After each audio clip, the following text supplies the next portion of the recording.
Isa na naman pong kwento na ang pamagat ay Si Ching na Takot sa Dilim. Itong kwentong ito ay nanalo ng Gintong Aklat Award 2000 sa Children's Book category. Ang kwentong ito ay isinulat ni Alele Du Batnag at guhit naman ni Paul Eric Roca. Ginawang libro ng Adarna House.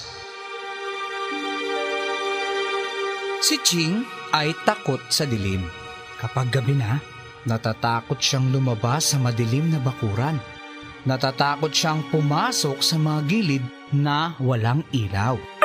Hanggang sa pagtulog, gusto niyang nakasindi ang maliit na ilaw sa sulok ng kanyang silid. Sa isip ni Ching, baka may bumabang kapre o yung nakakatakot na nilalang mula sa taas ng malaking punong mangga sa madilim na bakuran. O may mga higanting galamay na susunggab sa kanya sa loob ng madilim na silid. Tinatakot kasi siya ng mga pinsan niya. Sabi nila, sa dilim, lumilitaw ang mga maligno o masamang espiritu, mga multo at iba pang nakatatakot na nilalang. Huwag kang lalabas ng bahay, Ching. Baka kunin ka ng tikbalang. Pananakot sa kanya ni Kuya John. Pag nag-umaga na, pagsilay ng liwanag, malakas na ulit ang loob ni Ching.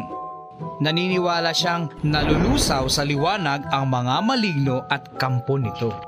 Nang dumating ang kaarawan o birthday ni Ching, niregaluhan siya ng kanyang Tito Ed ng isang maliit na lente na may kasamang 2 baterya na kung tawagin ay flashlight. Tuwang-tuwa si Ching. Pagdating ng gabi, iwinawasiwas niya ang liwanag ng lente sa dilim. Ching! Ching! Ching! Ching! Gumuguhit ang liwanag ng lente sa dilim sa bakuran. Iniikot niya ang bilog na liwanag sa mga dingding ng silid. Kasama niya ang lente hanggang sa pagtulog. Ha! Takot niyo lang ngayon sa liwanag ko. Banta pa ni Ching sa mga di nakikitang maligno sa dilim. Mas malakas na ang loob ngayon ni Ching. Isang gabi, iniwan siyang mag-isa ng kanyang nanay sa bahay. Ching, pupunta lang ako sa tindahan sa kanto para magbayad ng utang. Paalam ng kanyang nanay at umalis na nga ang kanyang nanay. Maya-maya, biglang dilim, namatay lahat ng ilaw. Brown out! Anong gulat ni Ching? Agad niyang dinukot sa bulsa ang lente niya o yung flashlight at hinati ng sinag ng lente ng flashlight ang dilim. Pero teka, unti-unting lumabo ang ilan ng lente ni Ching hanggang mawala na ang sindi nito. Bakit kaya?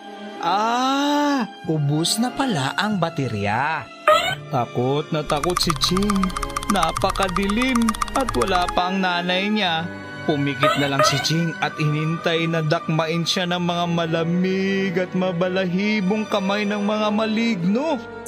Ayan na! Ayan na! Nanginginig na bulong ni Ching habang nakaupo sa dilim.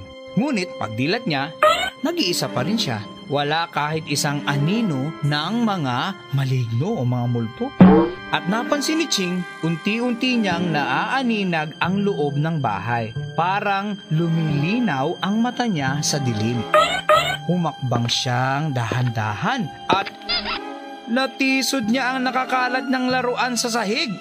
Nangapa ang mga paa niya patungo sa sala at napansin niyang may kumikinang sa dingding.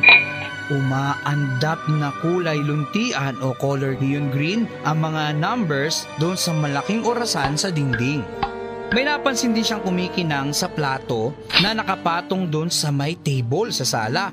Ang mga bato at lumot pala na uwi sa kanya ng tita niyang mountaineer o umakit pumunta sa bundok doon sa Sierra Madre, makinang ang mga ito sa dilim. Dahan-dahan din siyang humakbang patungo sa may pintuan. Bigla siyang kinilabutan sa nakita niya. Isang kumikinang na maliit na kristal na lumulutang papalapit sa kanya. Hindi na nakatinag sa takot si Ching nang biglang ang alaga niya palang si Polding. Kumikinang pala ang mga mata ng pusa sa dilim. Naisip ni Ching. Ay! Nakahinga na rin siya ng maluwag. Naglakas loob si Ching na lumabas sa bakuran. Naaninag niya ang mga puno at halaman. Aandap-andap ang mga kandila sa bintana ng kanilang mga kapitbahay. Tumingala si Ching. Tumingin siya pataas. At nagulat siya na mangha siya sa kanyang nakita. Ang dami pala mga bituin ang kumikislat. Tumatawag ng pansin doon sa may kalangitan. Parang ang mga milyong-milyong mga flashlight sa malawak na gabi. Napansin din niyang isang bituin ang lumutang at dumapo sa puno. Lumilipad na isang kulisap na may dala siyang ilaw. Ang tawag pala sa mga kulisap na yan ay mga alitap-tap. Mga kulisap na may pakpak na mayroong dalang ilaw. Ang ganda pala pag ganitong madilim. Ang dami palang makikita kahit madilim. Manghang nasabi ni Ching sa sarili.